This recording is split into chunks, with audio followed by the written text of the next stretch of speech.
Today's hearing is about the development of advanced clean energy technologies, and we should be talking about the next frontiers in the clean energy revolution. But we also have to continue to support the revolution that is underway right now. The testimony submitted by our witnesses focuses on carbon capture and nuclear technology, and I'm very open-minded when it comes to climate change solutions. When Henry Waxman and I constructed the Waxman-Markey bill that passed the House of Representatives in 2009, we actually included $200 billion for carbon capture and sequestration in that piece of legislation. Now, it was part of a comprehensive bill that dealt with all aspects of climate change, but it was clearly an ingredient, and the bill as well was endorsed by the Nuclear Energy Institute. So clearly a low-carbon goal would establish incentives for development of advanced technologies, and we actually included $75 billion for advanced energy technologies in that bill as well. But the fact is that we're already in the middle of the clean energy revolution. In 2005, the United States installed just 79 megawatts of solar across the entire country. Last year, we installed nearly 200 times that amount, 14,000 megawatts. We now have more than 40,000 megawatts of solar in the United States. We have more than 80,000 megawatts of wind capacity installed in the United States, including 8,200 new megawatts installed last year. On reliability, in Iowa, they're now producing many days 40% of all of their electricity from wind with very good reliability. So obviously tremendous breakthroughs have been made on that front. And a little more than a decade ago, wind and solar generated less than 1% of all of our electricity. It is now 7 to 8% of all of our electricity. And if it continues at the existing pace, no further breakthroughs, it would be 30% of all of our electricity by the year 2030. So that's the good news. There's a tremendous revolution that is taking place, and that's without any breakthroughs in advanced wind or solar technology. Today, there are 360,000 Americans employed in the wind and solar industries. By 2020, there will be 500,000. And here's a number that's absolutely astounding. Last year, the solar industry created as many jobs in 1 year as exist in the entire coal mining industry, 50,000 new jobs. So that's a huge, huge development. And they're good-paying jobs. We have blue-collar workers, 137,000 electricians and roofers were working last year in the solar industry in our country. Just absolutely an incredible revolution, a blue-collar energy job creation revolution that has taken place. The same thing is true over on the wind side of these issues. We have 102,000 people working in wind, 25,000 of them are in manufacturing, 35,000 of them are in construction, transportation, and sales. There are 10,000 wind engineers just maintaining those devices across the country with a starting salary of $50,000 in our country. So there's a tremendous revolution that has absolutely been unleashed. Dr. Bohlen, you included a chart in your written testimony showing how carbon capture and sequestration compares to other technologies in terms of unsubsidized costs. The chart shows onshore wind electricity has an all-in cost of as little as $32 per megawatt hour, and solar has an all-in cost of as little as $46 per megawatt hour. Electricity generated from natural gas with carbon capture, the cheapest CCS option costs more than $69 per megawatt hour, while electricity generated from coal with CCS costs more than $80 per megawatt hour. That's why, in my opinion, utility executives are looking more towards alternatives. Could you talk about that in terms of how the free market is actually moving utility executive decisions towards cleaner energy sources and the lower costs, which increasingly are in the renewable sector?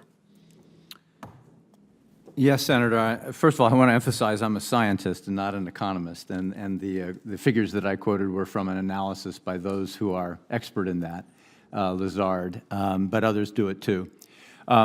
What is clear is that costs are rapidly declining, and an important role that the national labs play in that is that they help de-risk the very, very early stage technologies and then bring the risks down through a variety of approaches, new materials, new manufacturing approaches, and modeling and simulation that greatly reduce the risk and make these new technologies viable in the commercial sector.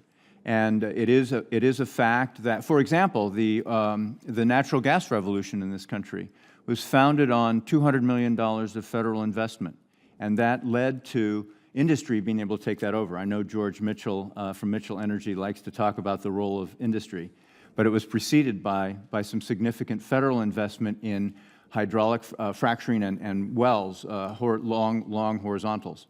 So these costs are coming down. Natural gas is less expensive per kilowatt hour in general than our other technologies. Wind is less expensive, and so forth. So the economics are driving this and decisions by power companies.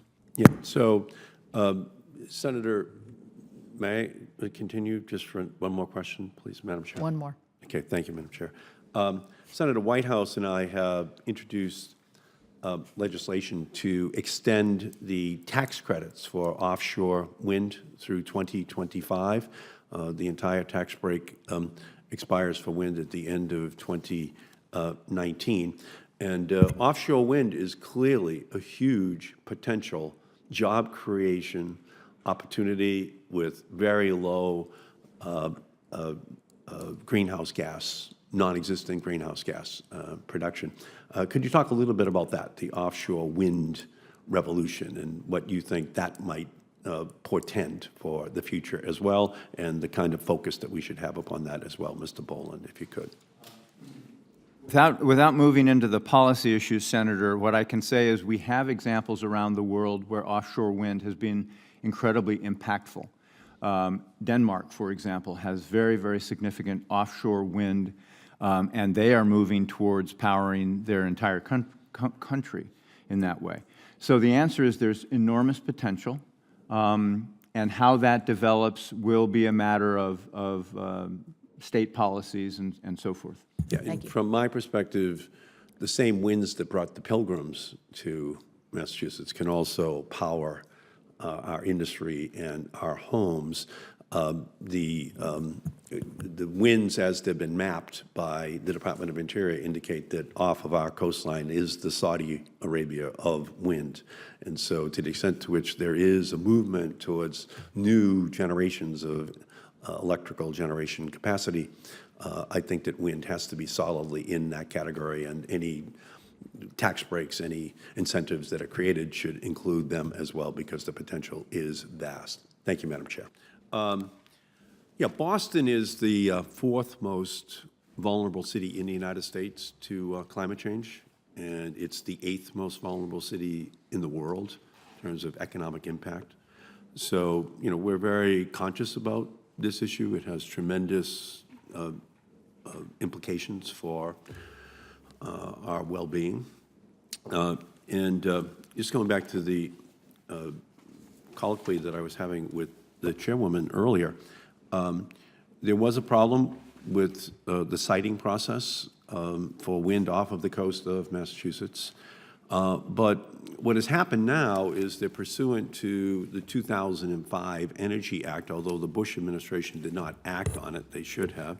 The Department of Interior has now mapped off of the coast of Massachusetts in our federal waters where it is acceptable to deploy wind.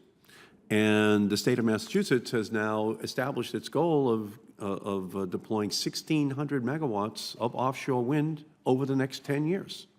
And now New York is following, and the Department of Interior is continuing its mapping off of the coast in federal waters that gives more certainty economically to the development of wind technology. So the objective should be, from my perspective, to ensure that there is a level playing field as we're going forward.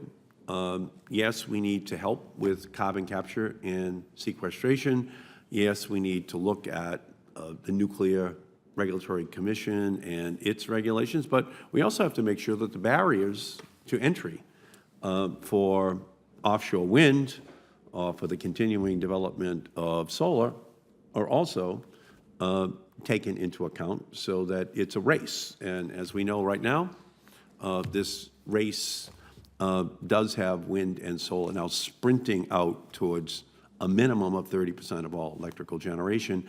And by the way, if you add in the 6% of all electrical generation, which is hydro, by the year 2030, because that will not change, and potentially keeping nuclear at around 19%, we're looking at 55%, 56% of all electricity being non-greenhouse gas emitting within 13 years in our country. And that's if wind and solar and other renewable technologies don't make any additional breakthroughs. If we don't have breakthroughs in battery technologies that can contribute to the reliability of using renewables in our national grid. And I would bet on a breakthrough in battery technology because of the vast fortune to whichever individual or company makes that breakthrough. They could ultimately become the wealthiest company on the planet. So there's a huge economic incentive to make that breakthrough as well. So I'm just basically somebody that wants an all of the above strategy, truly an all of the above, and it includes carbon capture and sequestration for our fossil fuel industry, but also extending the tax breaks for wind and solar, ensuring that the continued mapping of the coastline continues, because that could come into jeopardy in a Trump-era Department of Interior. But as long as that's in place, then I think we're going to be on a pathway to solve the problem. So I thank you, Madam Chair, and I thank you for holding this very important hearing. Thank you.